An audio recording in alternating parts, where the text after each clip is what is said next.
zikir di hadapan Allah Subhanahu wa taala. Tetapi kemudian ada manusia yang memiliki hati yang jauh lebih keras dibandingkan dengan batu. Maka hati seperti ini tidak lagi mampu untuk berzikir, mengingat Allah Subhanahu wa taala. Summa qasat qulubukum min ba'di dzalika fahiya kal hijarati aw ashaddu qaswa.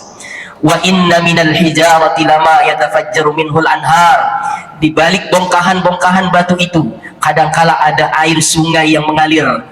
Kemudian di balik bongkahan-bongkahan batu itu kadangkala ada mata air yang muncul di baliknya. Kemudian di balik bongkahan batu itu ada batu yang jatuh dari tempat yang tinggi, khasyatillah, dalam keadaan takut di hadapan Allah. Takut di hadapan Allah, batu saja takut kepada Allah, tetapi manusia yang keras hatinya tidak lagi mampu takut di hadapan Allah Subhanahu wa ta'ala.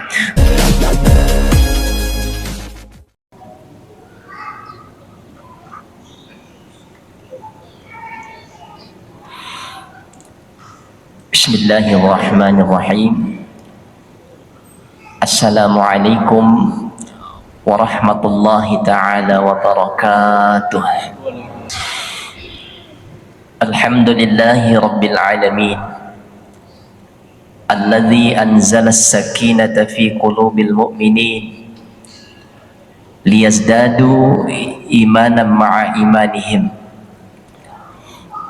Ashhadu an la ilaha illallah wa ashhadu anna Muhammadan abduhu wa rasuluh. Allahumma salli wa sallim ala nabiyyina Muhammad wa ala alihi wa ashabihi ajma'in wa man tabi'ahum bi ihsan ila yaumiddin. Qalu subhanaka la ilma lana illa ma 'allamtana innaka antal alimul hakim. Faya ayyuhal muslimun al hadirun, ittaqullaha haqqa tuqatih wa la tamutunna illa wa antum muslimun. Faqad qala Allah ta'ala fi kitabihil karim wa huwa asdaqul qailin. A'udzu billahi minasy syaithanir rajim. Bismillahirrahmanirrahim. Fi qulubihim maradun fazadahumullahu marada walahum adzabun alimun bima kanu yakdzibun. Shadaqallahul azim wa sadaqa rasuluhul karim. Hadirin sidang jamaah Jumat yang sama-sama dimuliakan oleh Allah. Alhamdulillah, inilah kalimat pujian terbaik yang patut kita ucapkan pada siang hari ini. Oleh karena dengan kemampuan untuk hadir, melangkahkan hadir di masjid ini, mengucapkan takbir, ruku dan sujud di hadapan Allah, sesungguhnya ini adalah bagian nikmat yang sangat besar dari Allah Subhanahu wa ta'ala. Barangkali di antara saudara-saudara kita mungkin masih ada yang belum menikmati nikmat seperti ini. Mungkin ada yang sedang bermaksiat di hadapan Allah Subhanahu wa ta'ala. Na'udzubillah. Salawat serta salam semoga tercurahkan kepada sosok manusia terbaik yang telah diturunkan oleh Allah Subhanahu wa ta'ala, bernama Rasulullah Muhammad sallallahu alaihi wasallam. Dalam sejarah tercatat, beliau adalah manusia terbaik, beliau adalah nabi terbaik, beliau adalah pemimpin terbaik, beliau adalah sahabat terbaik, beliau adalah suami terbaik sekaligus ayah terbaik.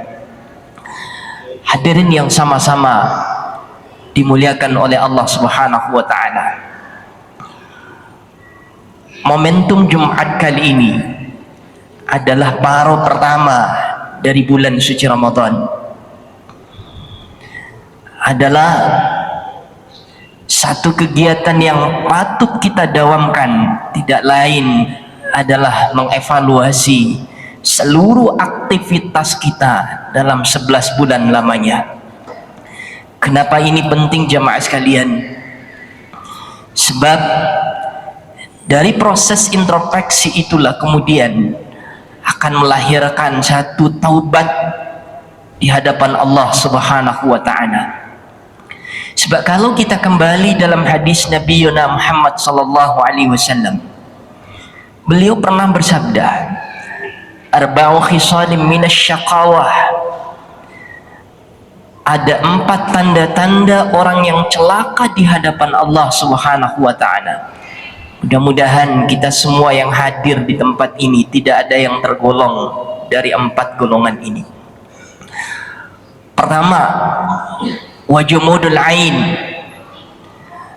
ada manusia yang diberikan umur yang panjang oleh Allah Subhanahu wa ta'ala, barangkali sampai 60, 70, 80, bahkan mungkin ada yang ratusan tahun, tetapi tidak satupun air matanya dipakai untuk menangisi dosa dan maksiat yang pernah dilakukan. Hadirin, ini penting sebab semua umat Rasulullah sallallahu alaihi wasallam pernah dalam keadaan tersesat. Sejujurnya kalau kita periksa diri, hampir setiap hari mata kita dalam keadaan tersesat, berdosa di hadapan Allah. Tangan kita dalam keadaan berdosa, kaki kita dalam keadaan berdosa, bahkan hati pun yang tersembunyi kadangkala berdosa di hadapan Allah Subhanahu wa ta'ala.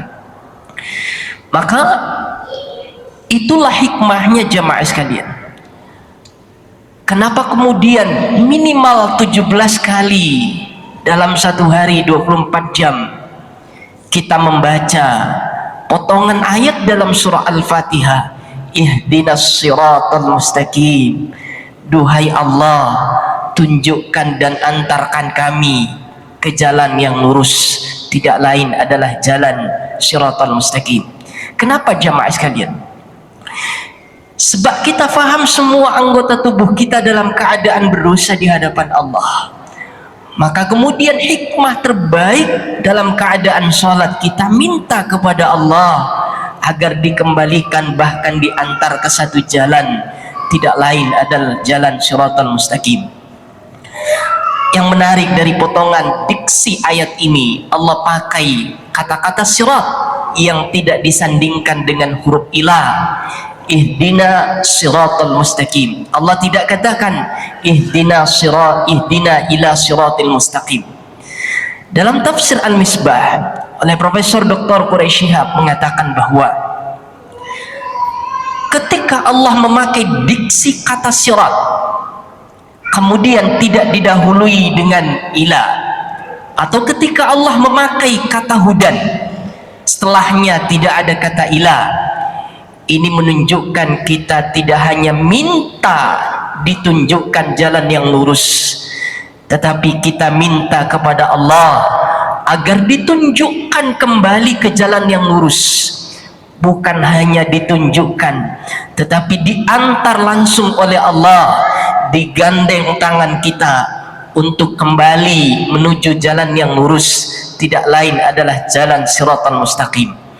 Kenapa penting untuk diantar jamaah sekalian?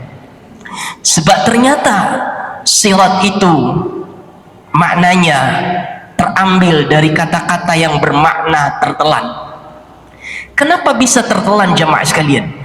Sebab sirat itu maknanya adalah jalan yang luas. Saking luasnya jamaah sekalian, semua orang yang berjalan di atas jalan sirat memungkinkan tertelan kalau dia tidak diantar oleh Allah Subhanahu wa ta'ala. Saking luasnya jalan yang akan kita jalani nanti jamaah sekalian, maka kita pun bisa bergandengan tangan kepada siapapun sepanjang mereka pernah mengucapkan kalimat la ilaha illallah dan menjaga kalimat ini dalam hidupnya.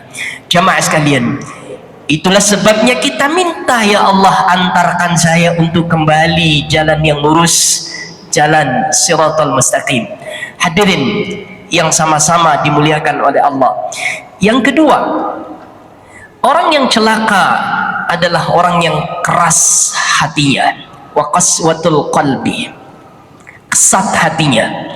Jamaah sekalian, hati ini kalau kita kembali dalam Al-Quran, bahasa awalnya, diksi yang dipakai adalah kata-kata qalbun.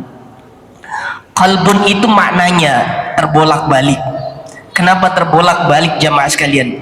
Kadangkala hati kita tenang, di waktu yang lain kadangkala hati kita merasa susah atau mungkin bahkan gersang.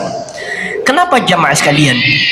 Sebab al-qalaiba sangat tergantung kira-kira perbuatan apa yang mendominasi hati kita.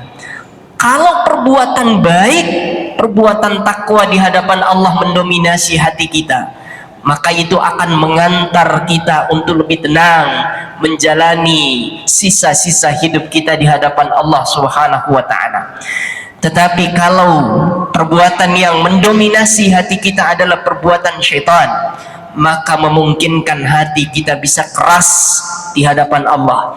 Dalam Al-Quran surah Al-Baqarah, Allah berfirman, "Summa qasat qulubukum min ba'di dzalika fahiya kal hijarati aw ashaddu qaswah wa inna minal hijarati lama yatafajjaru minhul anhar wa inna minha lama yashaqqaqu fayakhruju minhul ma wa inna minha lama yahbitu min khasyatillah wa mallahu bighafilin amma ta'malun." Kemudian manusia ada yang memiliki hati kesat, keras, kal hijarah, seperti kerasnya batu. Batu yang kita injak dari rumah ke masjid ini sesungguhnya sekeras-kerasnya, tetapi dia dalam keadaan berzikir di hadapan Allah Subhanahu wa ta'ala. Tetapi kemudian ada manusia yang memiliki hati yang jauh lebih keras dibandingkan dengan batu. Maka hati seperti ini tidak lagi mampu untuk berzikir, mengingat Allah Subhanahu wa ta'ala. Summa qasat qulubukum min ba'di dzalika fahiya kal hijarati aw ashaddu qaswa wa inna minal hijarati lama yatafajjaru minhul anhar. Di balik bongkahan-bongkahan batu itu kadangkala ada air sungai yang mengalir. Kemudian di balik bongkahan-bongkahan batu itu kadangkala ada mata air yang muncul di baliknya. Kemudian di balik bongkahan batu itu ada batu yang jatuh dari tempat yang tinggi, khasyatillah, dalam keadaan takut di hadapan Allah. Takut di hadapan Allah, batu saja takut kepada Allah, tetapi manusia yang keras hatinya tidak lagi mampu takut di hadapan Allah Subhanahu wa ta'ala. Kemudian yang ketiga dan keempat, wa tulul amal wa hubbud dunya. Tulul amal adalah terlalu panjang angan-angan kita untuk merasa lama tinggal di dunia. Jamaah sekalian, kadangkala umur kita sudah mencapai 60-70 tahun, tetapi perasaan kita akan masih lama dan masih berangan-angan untuk tinggal senyaman-nyamannya di dunia. Ternyata ini adalah tipu daya syaitan. Syaitan menipu kita agar kita jauh dari Allah Subhanahu wa ta'ala. Wa hubbud dunya, dan puncaknya jamaah sekalian, ketika dunia sudah kita taruh dalam hati kita, maka semua kebaikan akan termakan oleh hubbud dunya, cinta terhadap dunia. Jamaah sekalian yang sama-sama dimuliakan oleh Allah, sebagai kesimpulan singkat kita di pertemuan Jumat kali ini, bahwa momentum Ramadan ini mari kita jadikan untuk senantiasa terus mengevaluasi diri, terus memeriksa diri dari detik ke detik, dari menit ke menit, dari jam ke jam, dari hari ke hari. Kira-kira sejauh mana perjalanan hidup kita hari ini? Apakah kemudian kebaikan kita sudah jauh lebih banyak dibandingkan keburukan yang telah kita jalani? Penting untuk kita periksa diri setiap hari, setiap malam. Apakah kemudian semua anggota tubuh kita ini sudah kita pakai untuk mendekatkan diri kepada Allah Subhanahu wa taala? Yang kedua, jaga hati kita agar senantiasa lurus di hadapan Allah Subhanahu wa taala. Barakallahu li wa lakum fil Qur'anil Karim wa nafa'ani wa iyyakum bima fihi wa dzikril hakim. Wa taqabbalallahu minni wa minkum tilawatah. Innahu huwas samiul ghafur. Fastaghfirullah li wa lakum.